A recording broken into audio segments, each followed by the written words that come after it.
Hi guys, on today's show, I want to teach you some technique that is going to supernet your Wing Chun, and this is going to let you know more about Wing Chun, right? So in Wing Chun, we don't telegraph, and that is the only thing that can make your Wing Chun technique be more faster. So right, so this technique is going to show you how and the reason why Wing Chun is very fast from from all those other arts, right? Other martial arts, right? Because in Wing Chun, you don't telegraph, right? So if you are punching, if your hand is like this, right here, so and your opponent is here, your opponent is very close to you, right? So that is why they introduce 1 inch punch in Wing Chun. So 1 inch punch teach you how to generate strength from short range, from close attacking, from close attack, right? If your opponent is too close to you, right? So even if your hand is like this, your opponent is like this, and your hand is like this, so you are going to be able to generate strength from here, from this distance, right? So that is why they introduce 1 inch punch, right? So if you cannot generate strength like that, so your opponent is going to telegraph your move. So like other hats, because other hats like boxing and other hats, right? So if they want to punch, so they have to withdraw back, punch, withdraw back, punch. So by withdrawing back, so they know what they are doing. So from the by withdrawing back, the generation strength pass it across, pass it to their friend, to their opponent, right? And once that hits that opponent, so that's going to if get effective get effect on that opponent, right? But in Wing Chun, if your hand is like this and your opponent is very close to you, so you generate strength from that short distance, right? So punch. So I hope you can understand that, and don't skip any part of this video so that you will miss the information that I'm passing across, that I'm passing through, right? So right, so if you are punching, if you are attacking your opponent, so if at all even you open your opponent rib right here and your hand is right, if it's right here, so you punch from that position. So even if you open your opponent like this and you want to attack your opponent, so you attack from that position. So you don't need to withdraw back like this and you attack. So you are doing the wrong thing. So and your opponent will be able to telegraph your move. So if you are doing like this, open, withdraw back, attack. So that is three things. So this is one. So you segment it. Meanwhile, you have to do it at once as you are opening your opponent and you attack at the same time. So you don't need to segment it. So you don't need to split it like this. 1, 2, 3. So that is not Wing Chun. So but you have to do your thing in single move, right? So like this. So that's that. So you flow with that. So this is where your hand stop, but your hand is not fully stop, and you're moving. You move to your opponent. You attack your opponent in same form, right? So that is that about that. So the same thing goes with this. So that is why they say that we attack the attack, because as in that same move that your opponent take, you attack your opponent like that also, because your opponent will not punch and stay like this. So your opponent have to punch, withdraw back quickly. So within that seconds, you have to also attack him. So if you deflect at the same time, you attack. Deflect at the same time, you attack. So even if you are using one hand, so you go like that.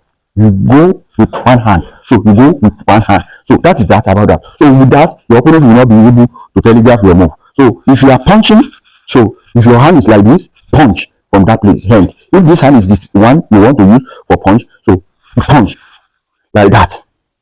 You punch from that hand like that. Even if you tap punch, you do one hand to execute what you want to use, right? So you tap punch. So the same thing, tap punch. So that is that about that. That is Wing Chun for you. But if you are doing your thing, you do like this, tap punch.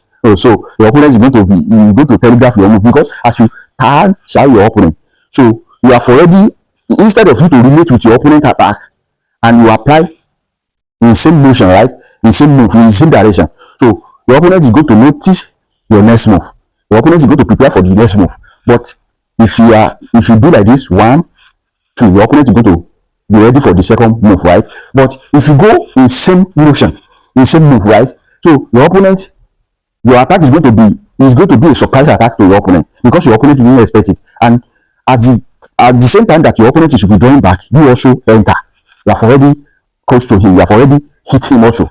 So and that is going to is going to destroy your opponent's thinking, even your opponent move entirely like that because your opponent will not expect it.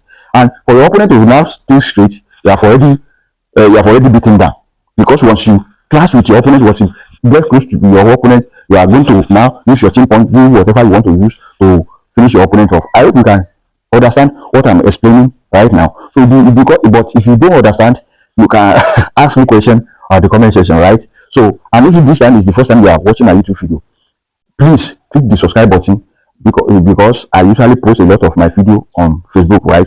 Please do on YouTube, right? So please do follow me, subscribe to my YouTube, right? So now the same thing goes to your kick, right? So, and if you want to go for kick, your opponent must not be able to telegraph your move for also your kick. If you want to kick your opponent, right? So if you want to kick your opponent, so you don't kick like this. So you kick at the same time. So your opponent must not be telegraph your move. So don't first of all turn your waist like other hard kick. So turn your waist like this. So they do like this. So your opponent is going to telegraph your move like that. But in Wing Chun, if you want to kick, so you go for it. So you go like that in Wing Chun.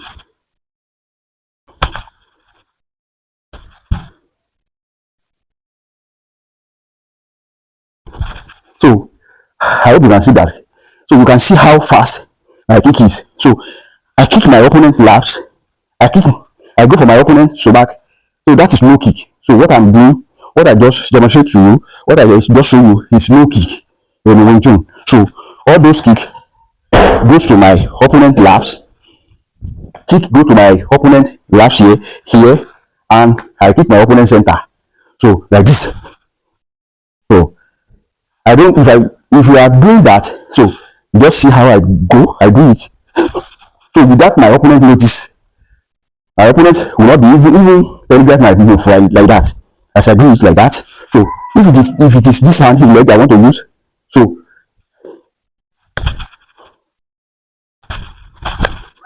that's that. So my opponent will not be able to telegraph my next move like that. So if I want to kick the side of my opponent laps, so I apply like that. So that's that. I hope you can see how fast I am. But you have to do thorough training on everything that I'm doing, right? So you can watch how I do that to even do your own. If you are doing your training, right? So and that is going to improve your Wing Chun move and your Wing Chun practice, right? So that is that about that. So your opponent must not be able to telegraph your move. So if your opponent can telegraph your move, that means you are not using Wing Chun. You are not using correct Wing Chun. So if you are attacking, you attack without your opponent notice, without your opponent telegraph your move, right? So that's that about that. I hope you can see that clearly, you can understand me right. And if you want to know more about my Wing Chun training, hit me up at the comment section. I'm ready to tell you how you can join my personal online training, in which I'm going to be teaching you everything step by step. And if you have any question, drop it at the comment section also, and I'm ready to answer your question. And if you want me to do video on anything, maybe you want me to help you out if you find yourself in that scenario, so explain it in a way that I'm going to understand it, and I'm going to help you do video on it so that you will be able to find your way out if you find yourself in that scenario next time. So that is that about that. Keep on liking, keep on subscribing, keep on sharing. Peace and out.